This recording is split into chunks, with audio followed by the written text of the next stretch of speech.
Good morning, guys.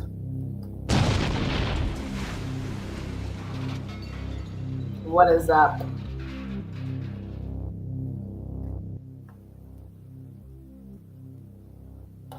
Give it up for Ann Taylor and her fine ass. Your Honor, our position is that the court should suppress the IgG identification and everything that flows from that. All right, guys, what is up? I'm going to tell you what Ann Taylor's position is. But I got to keep it PG-13, guys. Welcome to Truth and Transparency. Take a look.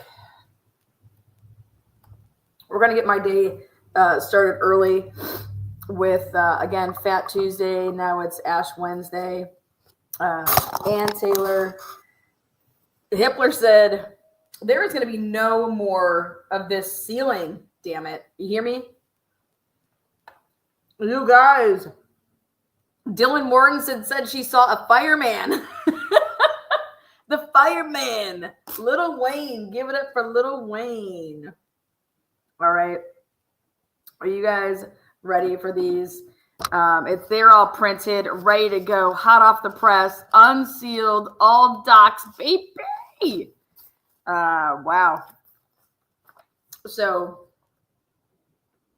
Dylan Mortensen said that she saw a fireman, and so we're going to talk about that. So we're going to kick things off with a boom. Why make you wait? Let's see.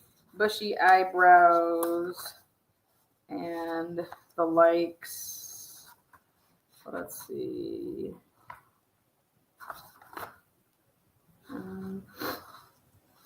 We've all been waiting to see the. Here's a motion for you too. I've been waiting to see the film. Finally got the footage I wanted. Here it is. Before we get to the eyebrows, this is from the neighbor's Ring camera. This is the car. That's the car. That's the picture of the car. Okay. Now ask us why they think that there was a sunroof on that car. I don't know. Is there a sunroof? Is there not a sunroof? I don't know. But at 3:56 and 30 seconds, this is the car. I'll zoom in for you guys. There you go. I also want to know this little squiggly line right there. See that little squiggler? That's a still image. But let's read this one. So Ann Taylor says that comes now Brian C. Kohlberger by and through his attorneys of record and hereby moves this honorable court to exclude at trial testimony by any state witness as to the make and model of the vehicle seen on the 1112 King Road surveillance footage. The motion is made pursuant to Idaho Rules of Evidence 103, 104, 401, 402, 403, and 702. And further based upon Mr.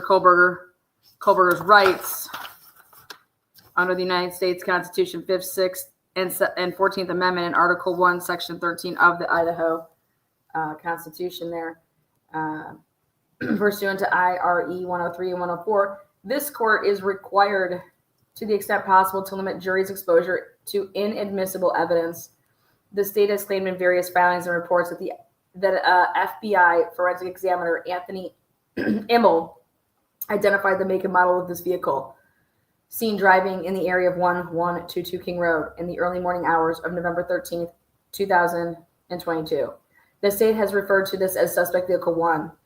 The vehicle was not identified from surveillance footage in the area of 1122 King Road. See the footer right here.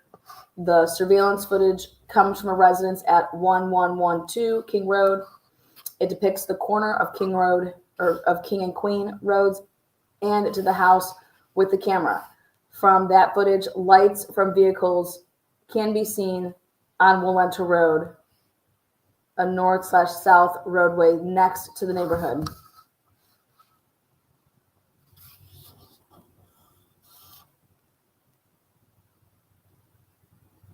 We'll see. Going back over here.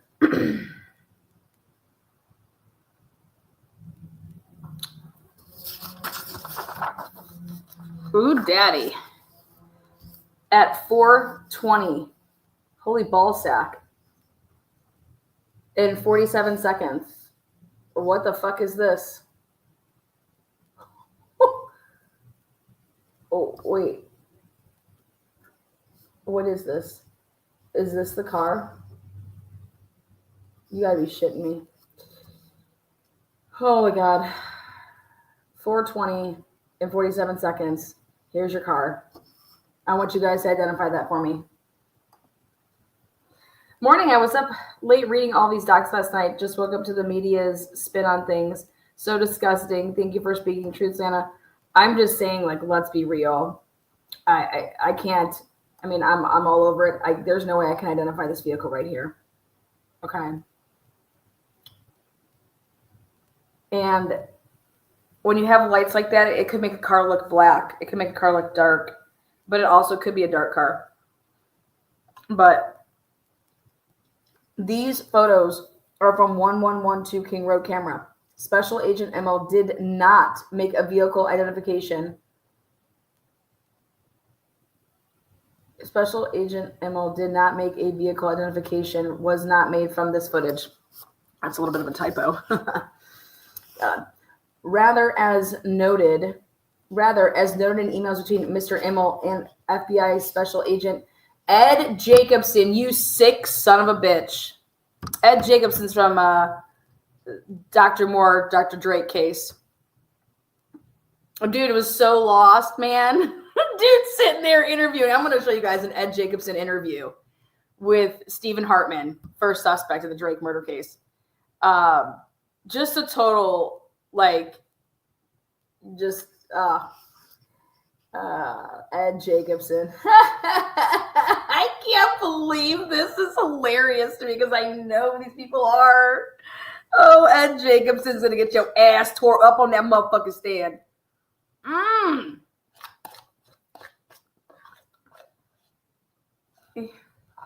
Ed Jacobson.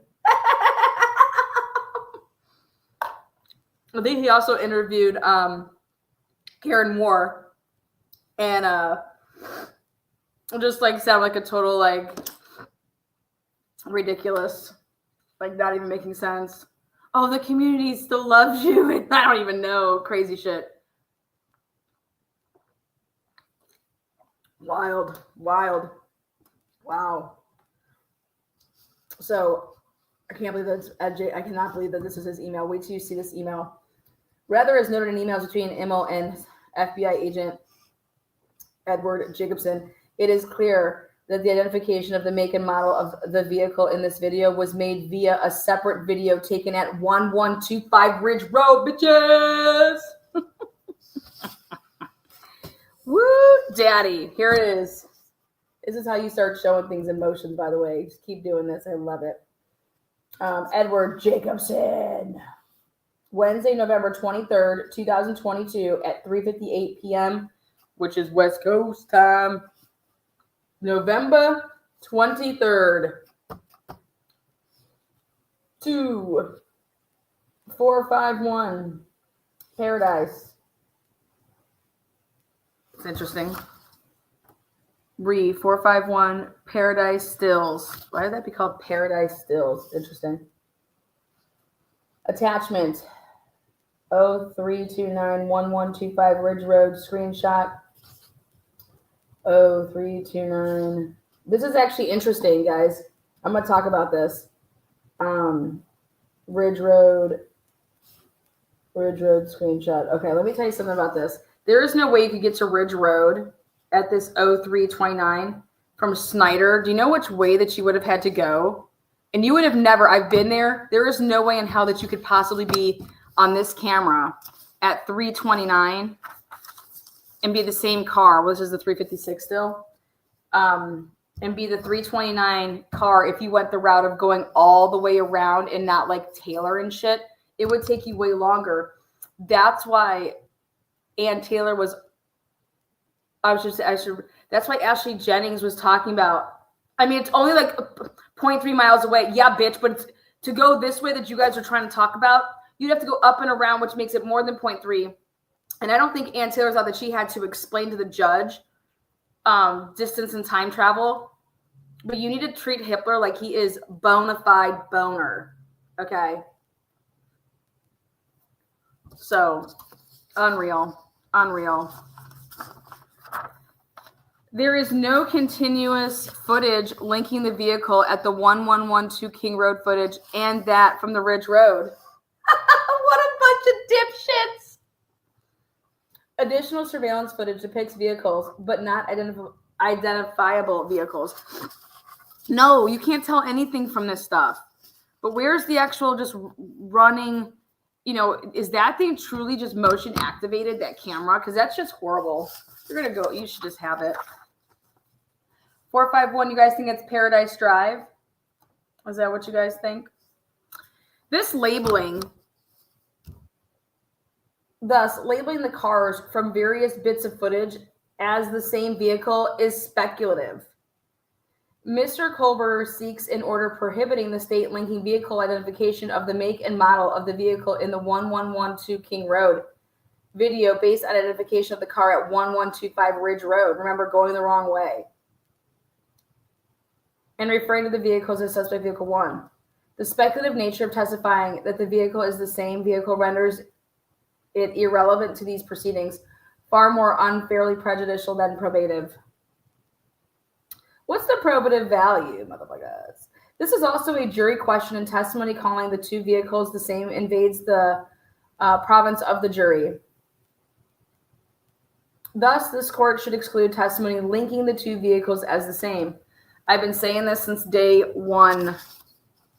You cannot link these vehicles, and you definitely can't do it off of this footage. This footage.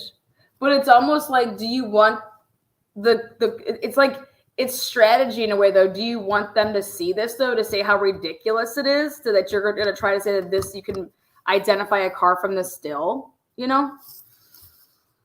Oh, and by the way, the email, it says, got a great one.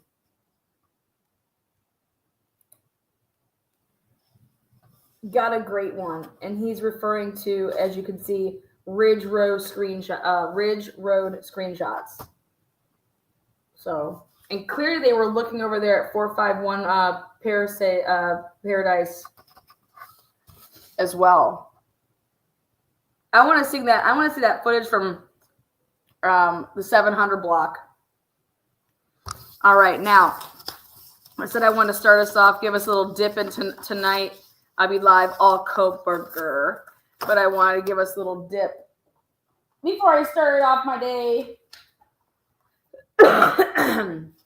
You name it, we got it hot off the press.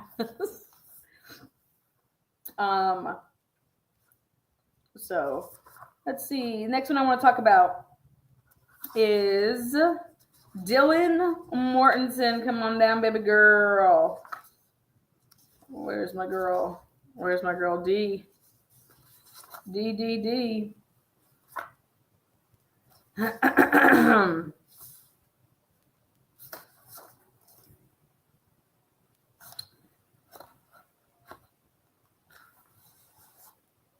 Here she is. The motion in limine to exclude Dylan speaking about bushy eyebrows. This is going to be a great argument in court. We're going to be there for it. By the way, hot off the press, tons of stuff dropping in Richard Allen's case. So good morning, everybody. Come on in. Check this out. So comes now Brian C. Kohlberger by and through his attorney of record and pursuant to the Idaho blah, blah, blah. The defendant is looking to exclude any reference bushy eyebrows. Okay. Bushy eyebrows, you out. You guys, she identified the perpetrator as potentially being a firefighter. A firefighter. Okay, so Dylan Mortensen hereinafter DM from using the words bushy eyebrows or identifying Mr. Culber in that manner. Ready? The issue of witness identification is a crucial one. So Bicca Barlow writes this one up, and it has to meet a test, which is the Mason-Biggers balancing test, which looks at, one, the opportunity of the witness to view the criminal at the time of the crime. Number two, the witness's degree of attention. Number three, so you have to go through, it's like a balancing test, which looks at, these 5 categories. So when balancing these 5 through this test and you apply it to the facts of this case, the reliability of the witness identification is non-existent.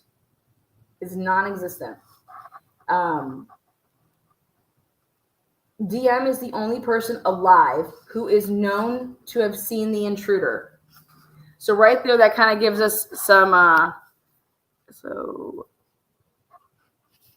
don't expect Bethany to come through with X, Y, and Z and saying that she saw anything. But we do get a flash of, it is fact that at 4 o'clock, after seeing this dude, this intruder, this fireman, Dylan goes downstairs to sleep with Bethany. Ding, ding, ding. We said that here, that they went downstairs. She went downstairs to sleep with her. Now it's going to come into question is what time she did that.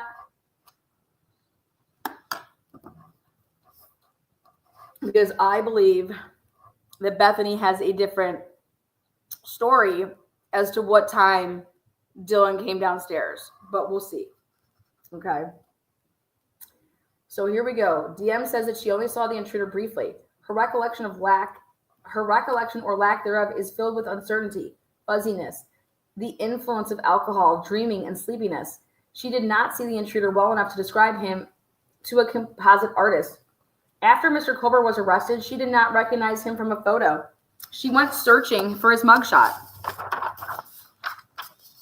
So this is the test here, baby. Number 1. A, bushy eyebrows. Number 1 is the interview on November 13th, 2022. On November 13th, DM was inside the house when the murders occurred and saw a figure dressed in black, herein intruder. When she peeked out, see, she uses the word peeked. I love it. I told you. And she peeked out her door. Why would you peek out? It's like you're afraid of something. Peeked out her bedroom door around 4 a.m. Also, spoiler alert, Bethany's cell phone is the cell phone that was used to call 911. Not Dylan's. Bethany. Bam. Bam. Bam, bitches.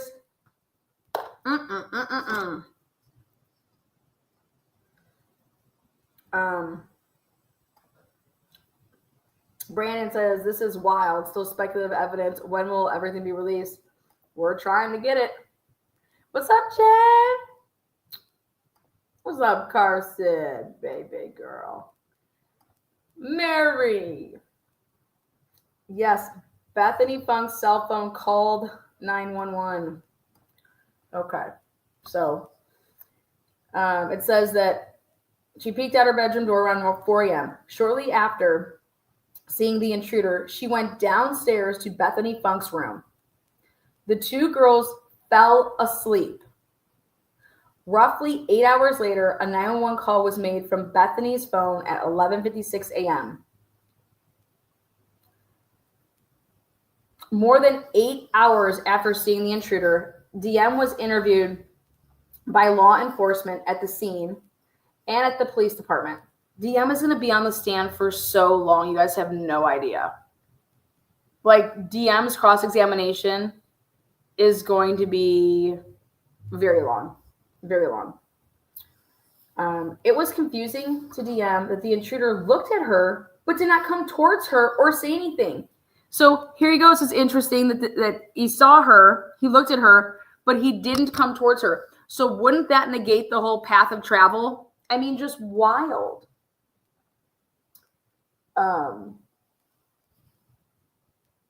Just wow.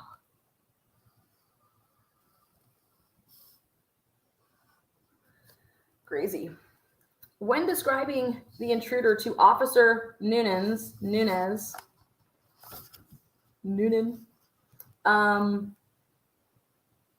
what'd she say? She said that she described the height, build, and clothing of the intruder. Her description did not mention eyebrows. That gets added in way later.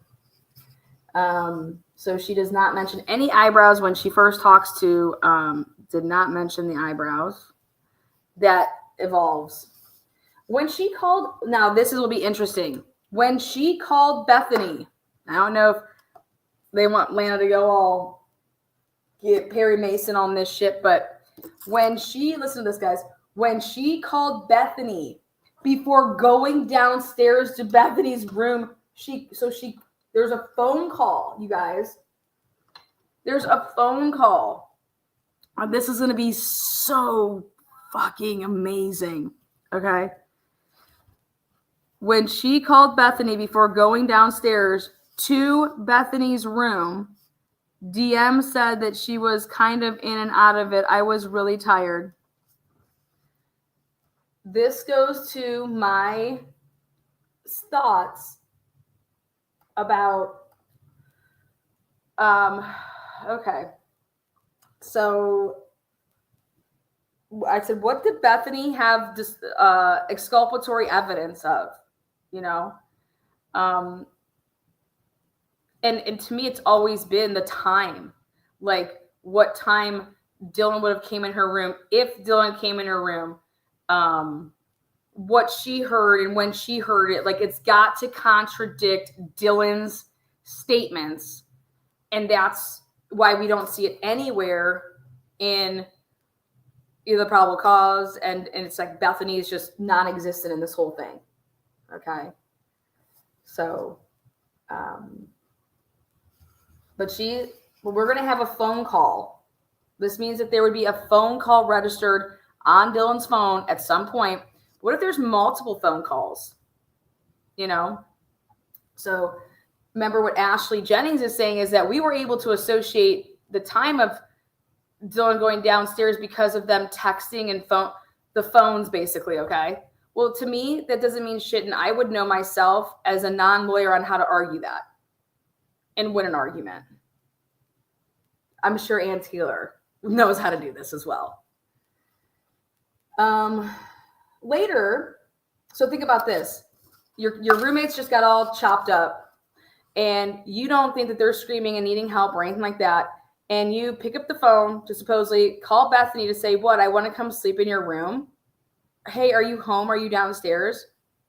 You know? Or did she dial Bethany for a butt dial because she was still physically actually in her room?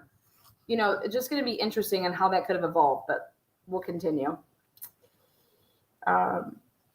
Later, when she was interviewed at the police department, Detective Mowry inquired about facial features and asked DM if she knew what color the intruder's eyebrows were. What a question. What color were his eyebrows? Was he albino? She did not know the color of the intruder's eyebrows. You guys, I saved the last spoiler for like right now. You guys are going to shit. Pictures on November 13th, 2022. So she says everything was kind of blurry. Like, I don't fully remember it. During the Mowry interview, DM again mentioned that she was in and out of it because she was so tired. And she was saying so tired, AKA so drunk. But she just didn't want to say that because she's scared. I get it. Right here, pictures on November 13th. Law enforcement took pictures of DM's room. This is, to me, is the biggest. I can't even believe what I'm about to turn over and tell you guys. Law enforcement took pictures of DM's room on November 13th, 2022 and November 19th, 2022. On the walls in her room were many pictures of eyes. Okay? Of eyes. With prominent eyebrows. Get the fuck out of here! Oh my God, it's what like my son does. Okay, he loves making one eyes and like having them like do weird things. You guys. many of which she had drawn. Some of the eyebrows are heavy, voluminous, puffy, or perhaps subjectively bushy. According to Detective Lank, he found quote-unquote artwork of human figures with emphasis upon the eyes, and eyebrows were pinned to the cork boards. Oh my God! What the friggin'?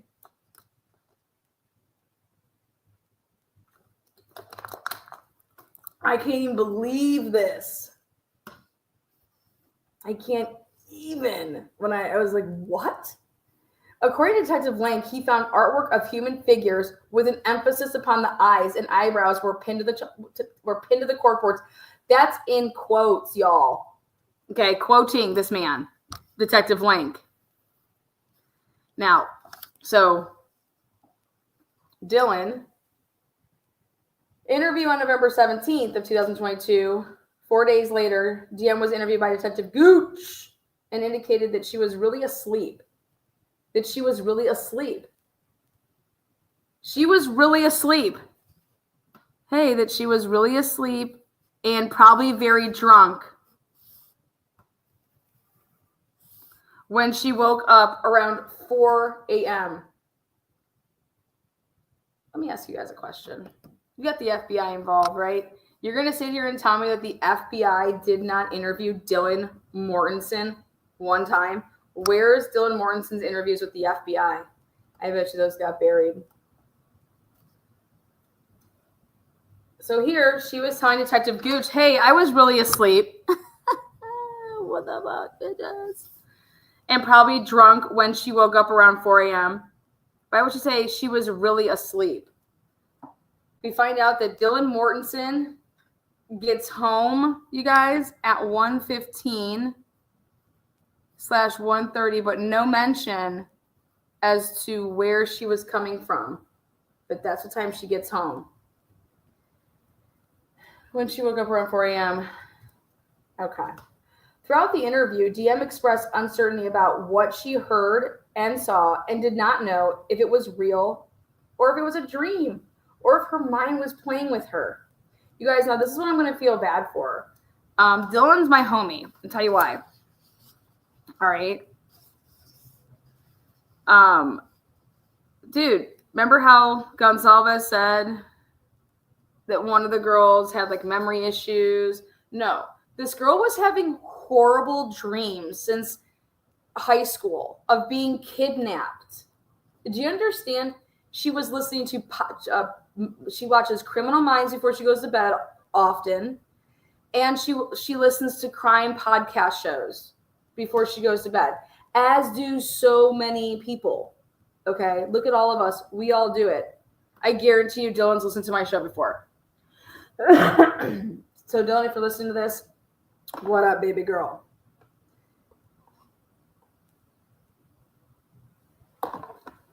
So, we're going to get into this. So they're studying all this.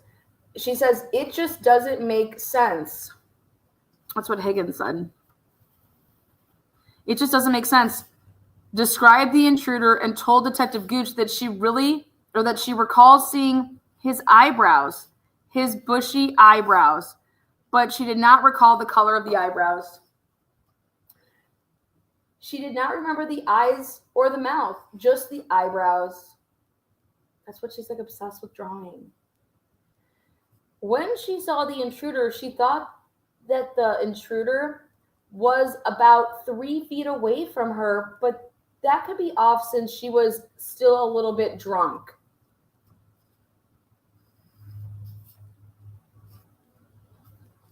Oh my God. She did not think she could remember enough to give a composite for a composite artist. She could just recall the bushy eyebrows, but not the shape or color of them. In this interview, Detective Gooch asked if DM had anxiety, which led to DM stating that she had a lot of lucid dreams of being kidnapped or chased. Okay, now what are the odds that you have dreams about being kidnapped or chased often, right? And then you're in a house where a quadruple homicide happens, but you don't, I mean, you escape it somehow. This must have been, I'm telling you, I feel so bad for Dylan Mortensen. She indicated that she watched Criminal Minds and fell asleep to crime podcasts. These lucid dreams began in high school. It's fucking horrible. Absolutely horrible.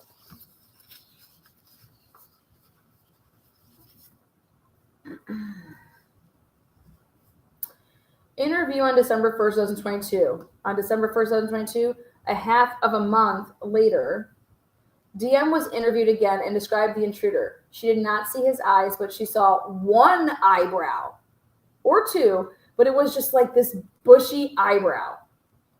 I could just see like an eyebrow. You guys, now she's talking about a unibrow, okay? That is what you call a unibrow. And I think of the dude, Syed, you have a unibrow. She did not remember the color or the shape of the eyebrow. She just remembered it being bushy. Okay. She did not remember if she saw one eyebrow or two. Throughout the interview, DM indicated that she had always had really bad dreams, lucid dreams, and scary dreams. You guys, that is wild.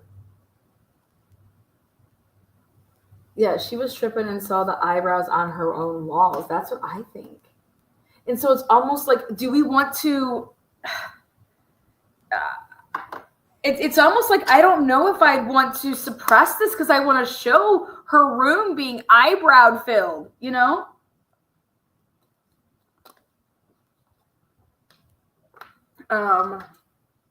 So I feel like even if this doesn't get suppressed, like I feel like there's so many ways to say like, Dylan, now all you do is draw pictures with bushy eyebrows and big eyes and, you know. So was that Miss Potts? So, where is this? Let's see. When she woke up that morning of November 13th, she did not fully understand what was a dream or not. In this interview, she indicated that she thought that the person she saw was a fireman. Oh my God. All right, now I have a song for you guys.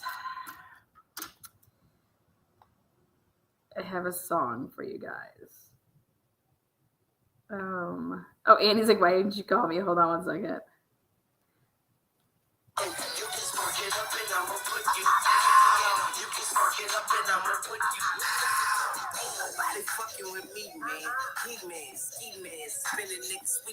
Ski mask. You hear that part right there by Lil Wayne? Ski mask. Okay. This is Fireman is the name of the song by Lil Wayne. And he says ski mask right here. And he's got that fireman.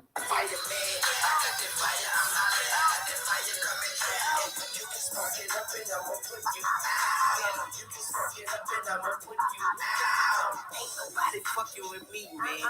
He-man, ski-man, spending next week's cash. He fast, and I don't even need a GPS. I'm past it. I'm passing them out now, and you can't have that. Dylan's the fireman. She's got that fireman. Ski mask and fireman. You guys, insane. Give a shout out to Lil Wayne. Okay, so Dylan, she indicated what she thought that the person she saw was a fireman.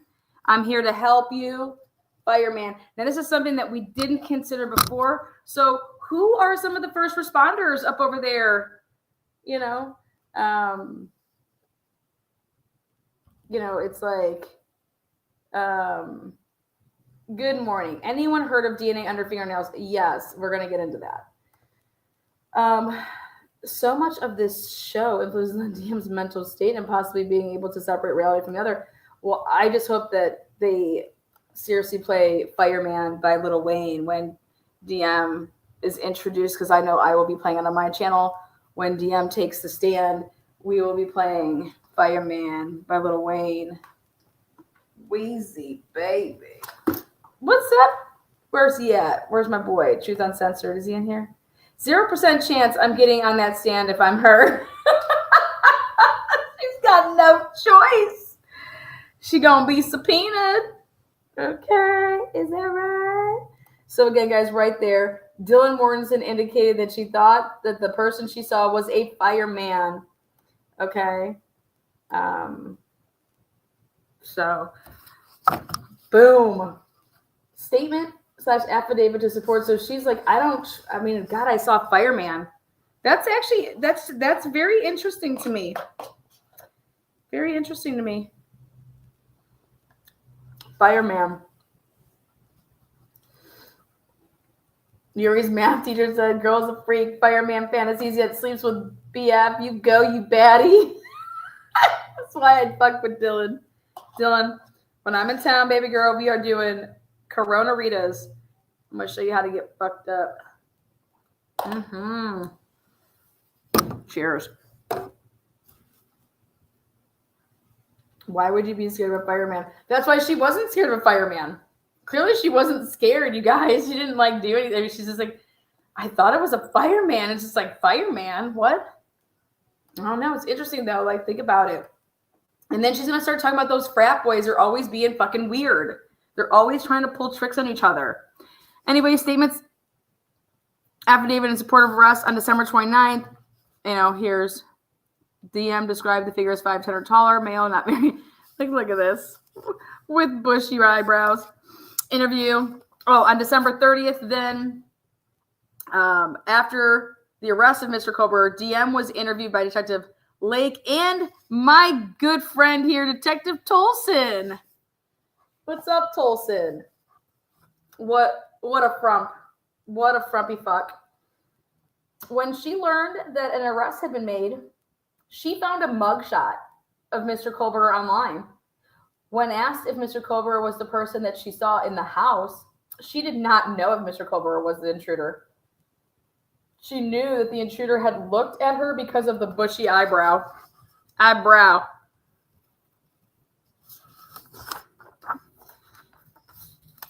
That's all she remembered. All that she remembered is some bushy eyebrow and all black and some sort of mask. That's all she remembers, some bushy eyebrow. Yo, bro. A fireman with a vacuum is always welcome in my home, especially when they're half naked wakey. Woo, bakey. There you go. I like that, Bethany. We're gonna get a fireman calendar for Miss Dylan Mortensen. Baby. Wheezy. Good morning, everybody. Come on, make yourself known. Where is my bell? So I cannot have Bella over at my desk anymore cleaning. The most important part is my bell.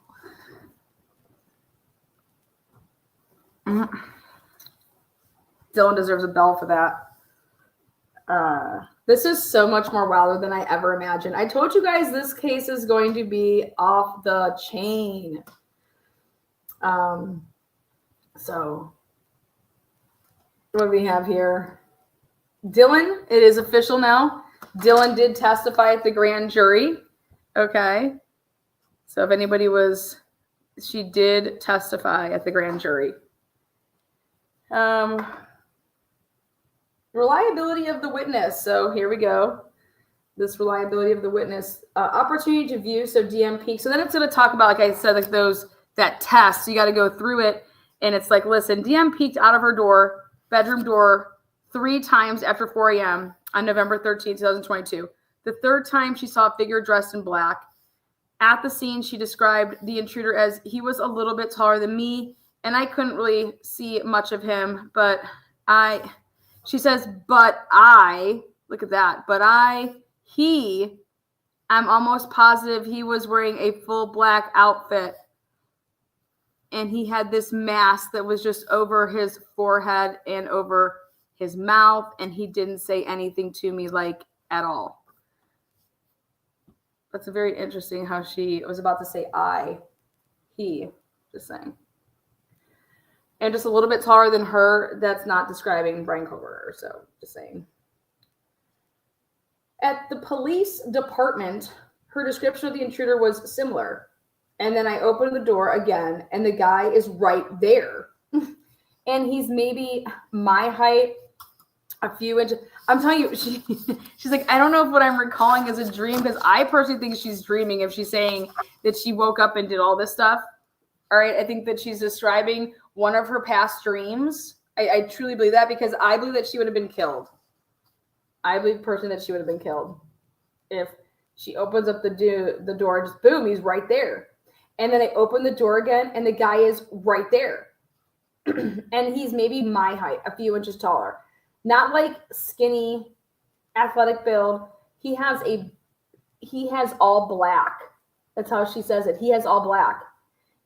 So how she says it, this is her phrase. He has all black. How Payne, clad in black. He has all black. He's wearing the mask that covers just his forehead and here, and it goes like around. He was white. There was no lights on the stairs. DM was uncertain whether either the kitchen light or the bathroom light was on. The kitchen light might have been on, but the twinkle lights in the living room may have been on. Okay. Degree of attention. Mortensen acknowledged that her brain might have been fuzzy due to alcohol and sleepiness when she saw the intruder. She stated that she had been drinking alcohol just hours prior to peeking out her bedroom door sometime around 4 a.m. and seeing an intruder. She was intoxicated when she arrived home around 1:15, 1:30-ish. Everybody's just got home. She was probably very drunk and tired when she saw the intruder at 4 a.m. ID. And that's from Motion Limiting 7, Exhibit 6, page 2.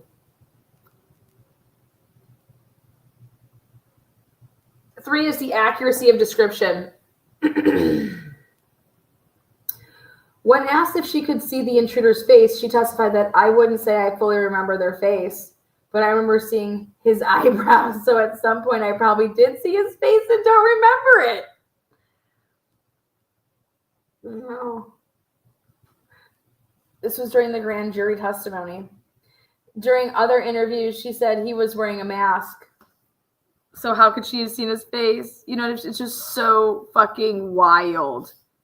Okay, you can't be wearing a mask, and you probably saw his face at some time. Or you actually know who the killer is, and you're just fucking not saying anything. Okay? Level of, it sounds like a dream to me. Level of certainty.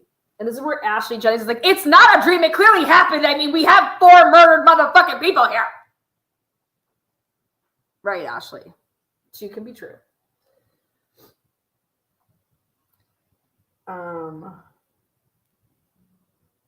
Take a little trip with me. There you go. So the level of certainty DM, or during each interview, DM was uncertain. I mean, like on December 30th, 2022, after the arrest of Mr. Kober, DM was interviewed by Detective Link and Detective Tolson. When she learned that there had been an arrest made, she found a mugshot of Mr. Kober online. When asked if Mr. Kober was that person who she saw in the house, she did not know if Mr. Kober was the intruder. She knew that the man had looked at her because of his bushy eyebrows. All that she remembered is some bushy eyebrow and all black and some sort of mask. In quotes. Several weeks after the murders, DM thought that the person she saw was a fireman. Wow. In her mind, DM thought that the intruder went out of the back sliding door, but she does not know if he actually went out the back sliding door. Look at Payne, motherfucker. Look at you, dog. Oh, dog. The sliding back door was not visible from the doorway of DM's room. See Motion Limited Exhibit 4, page, paragraph 4 through 5. The time between event and identification. At approximately 4 a.m. on November 13, 2022, DM saw the intruder. Roughly 8 hours later, the 911 call was made. More than 8 hours after seeing the intruder, DM provided a very limited and uncertain description. Again, going through this test of the intruder to 2 different officers. On November 7th, DM did not think that she could sufficiently describe the intruder for a composite artist. After Mr. Kober's arrest, DM could not recognize Mr. Kober from a photo. Further, by the time that DM testifies at trial later this year, more than 3.5 years will have passed since the murder occurred on November 13, 2022.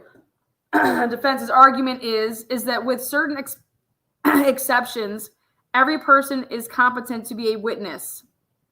Incompetency determined by the court occurs when persons whom the court finds are incapable of receiving just impressions of facts or of the facts about which they are examined, or of relating from accuracy, or relating accurately, rather, sorry. Idaho law tends to favor the finding of competency under IRE 602. A witness must have sufficient personal knowledge of the matter to which he or she is testifying to.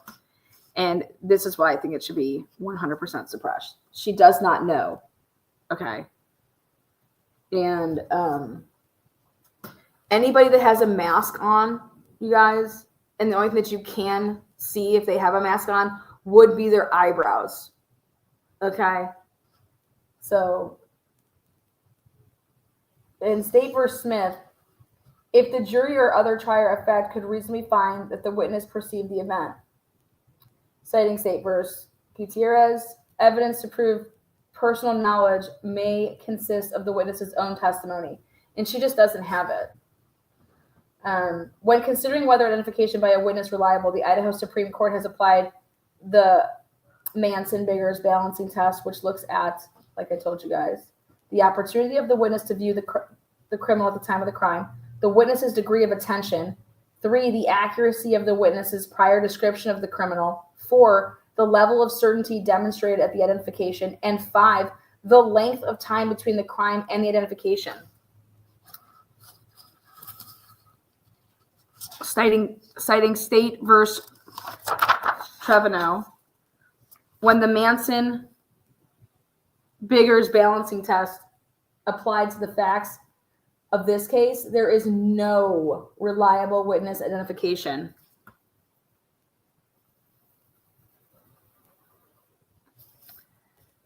As explained in detail above, DM's opportunity to view was seconds at most. Her attention was influenced by alcohol and sleepiness, and the only identifying attributes are height in relation to her own, a skinny athletic build, and a quote-unquote bushy eyebrow.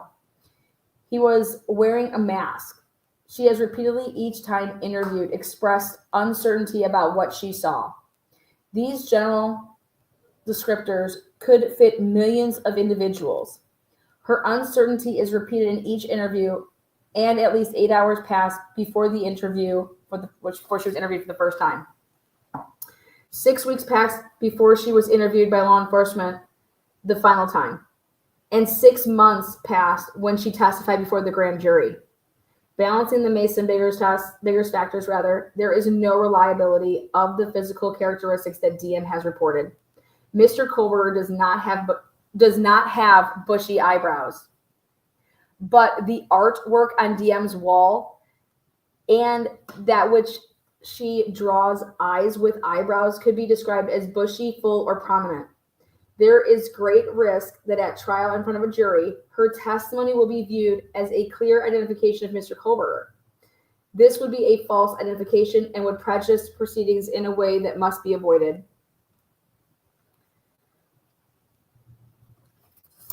Rule 403, exclusion of evidence of bushy eyebrows as irrelevant and unfairly prejudicial.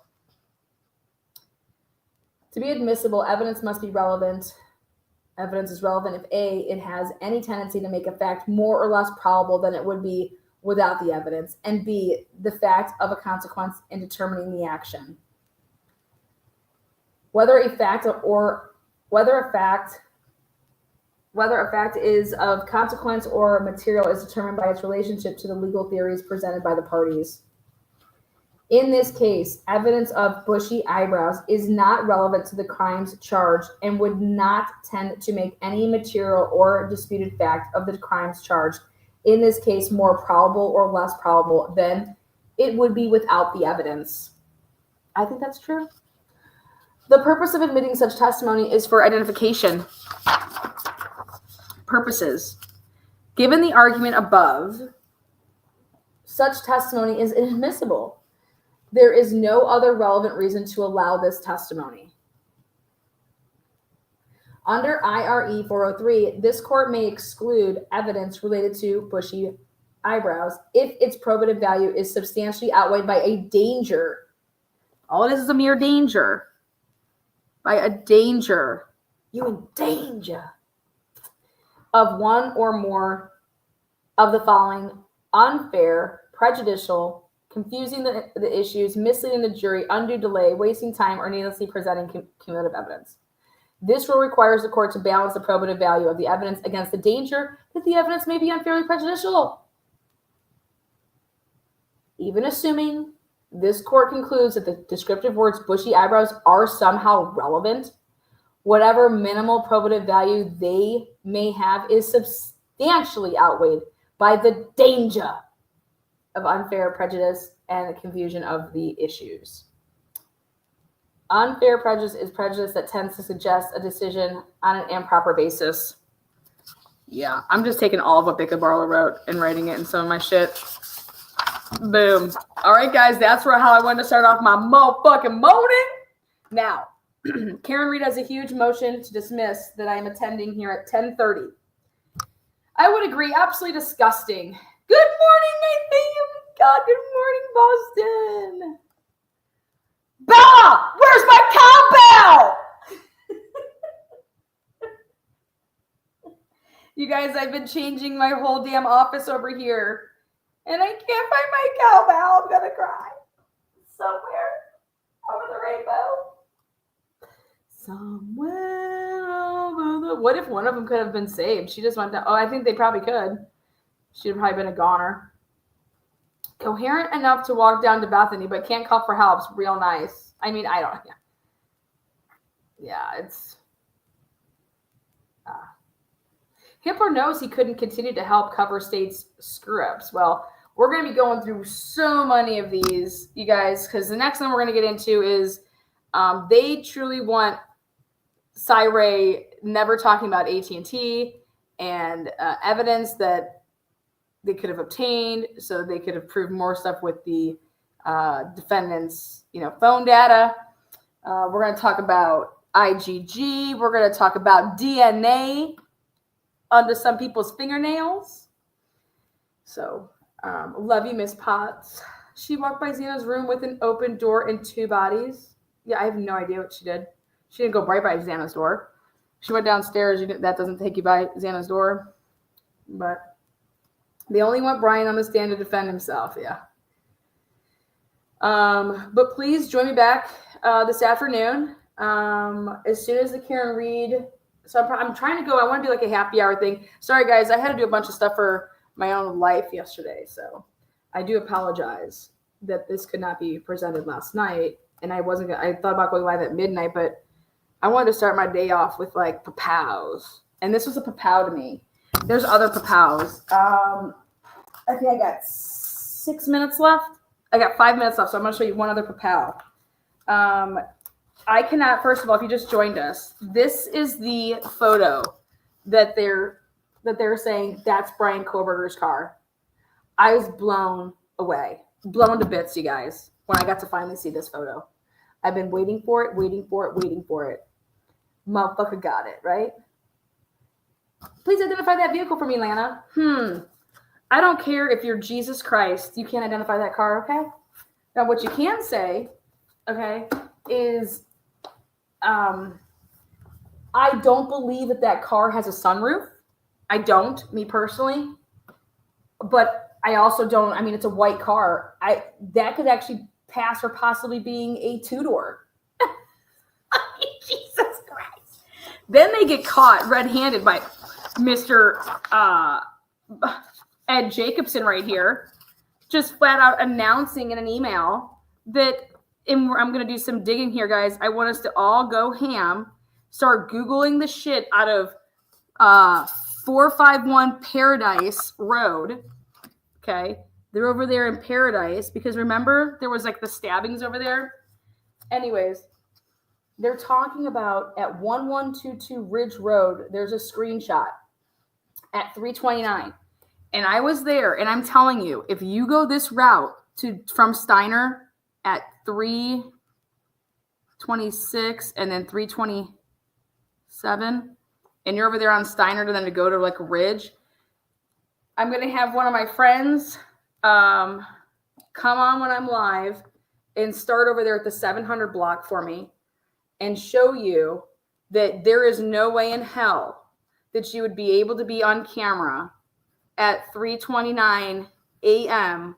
if you were over on the 700 block at 3:26, and then to take Steiner, you'd have to go up and around, and I just don't believe that you can make it in that amount of time. There's just no way. There's absolutely no way. And so they're trying to connect these dots to say that, and that's what this is all about, what I read at the beginning. But there's the photo. Then they show impossible for all these cars to be the same car. Yeah, this is where Ashley Jennings was just like, you guys, it's just like right down the street. It's like, come on, it's like 0.3 miles. Like, come on, girl. And then, wait, where's the car where it's leaving? Here it is. Here it is. And then this is the car at 420, leaving at a high rate of speed. Where's the car? Where's the car, baby? What is this? This reminds me of the Sheldon Jeter Jr. trial, man. This is even worse than the Sheldon Jeter Jr. trial. Right here. There's a vehicle right here. Somewhere right here. That's leaving at a high rate of speed. Right here. So, I think you could argue that somebody's actually coming this way. Like, what's this? I mean, I'd have to see the video. You know what I mean? What's this still image? What is this? But this is the vehicle leaving at a high rate of speed. What vehicle is leaving, you guys? And see, this is why I think the motion limine for me, it's like they're going to use these, but they don't want anybody to be able to. You're not testifying that this car, you're not linking all of these cars together. How can you say that this is suspect vehicle 1, which you're saying this is suspect vehicle 1? How are you able to identify that at 356 suspect vehicle 1, that you're able to positively identify that this is the same still that I just showed you? You cannot. That is absolutely disgusting. On so many levels. So many levels. And if Hippler allows them to connect these cars and testify that way versus having just to distinguish them as like, there's this vehicle at this time, and then there's this vehicle at this, like, or what we assume to be a vehicle. I mean, I just can't wait to hear these arguments. But, all right, guys. Join me around, I'm guessing it's just going to be a couple hours, but join me because we are going to talk, we're going to rip it right out, and we are going to do the data,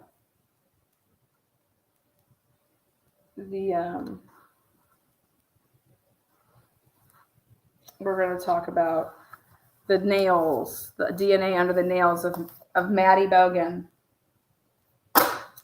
So we'll see you back here. Smash that like, do you think?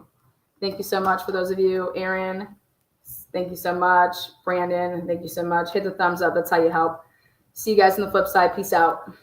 join me I'm starting right again with the Karen Read Live. So,